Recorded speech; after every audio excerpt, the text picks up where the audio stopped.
Hi అండి, అందరికీ నమస్తే. గీతమ్మ మళ్ళొచ్చింది. ఈరోజు కోర్ల పున్నమి అంటే కోర్ల పున్నమి పౌర్ణమి అని అంటారు కదా, మేమైతే కోర్ల పున్నమి అంటాము. ఈ కోర్ల పున్నమి అని చెప్పేసి నాకు తెలియదు అసలు. ఈరోజు ఎప్పుడు తెలుస్తుంది, మధ్యాహ్నం వరకే కుడుములు చేసేసుకుంటా. కాకపోతే ఈరోజు ఇప్పుడే తెలిసింది. నేను ఎమ్మటే షాప్కి వెళ్ళి పిండి పావుకిలో పిండే తీసుకొచ్చాను అనమాట. ఎందుకంటే సిద్ధుగాడు కూడా లేడు కాబట్టి సరే అని చెప్పేసి పావుకిలో తీసుకొచ్చిన. బెల్లం ఎట్లాగ ఇంట్లో ఉంది, కొంచెం ఇలాచి పొడి వేసుకొని ఇలా చిన్న చిన్నగా చేసేసుకున్నాను అనమాట. నాకు పెద్దగా ఇష్టం ఉండదు. అలా చేసేసుకొని ఇక ఇంటి మీద వేసా.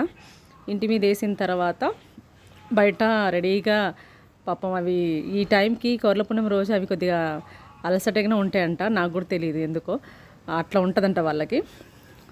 రెడీగా ఉంది అక్కడ.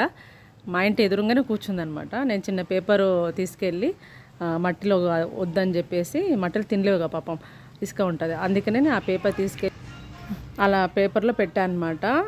తినడానికైతే అంత చూపిస్తలేదు ఇంట్రెస్ట్. సరే అని చెప్పేసి అది ఎప్పుడైనా తినేనని చెప్పేసి పేపర్లు అయితే 3 ముక్కలు అట్లా పెట్టేసిన అనమాట. ఇంకా ఎదురుగా కూడా వేరే కుక్కలు రెడీగా ఉన్నాయి, కాకపోతే అవి రావట్లేదు, దూరంగా ఉండి.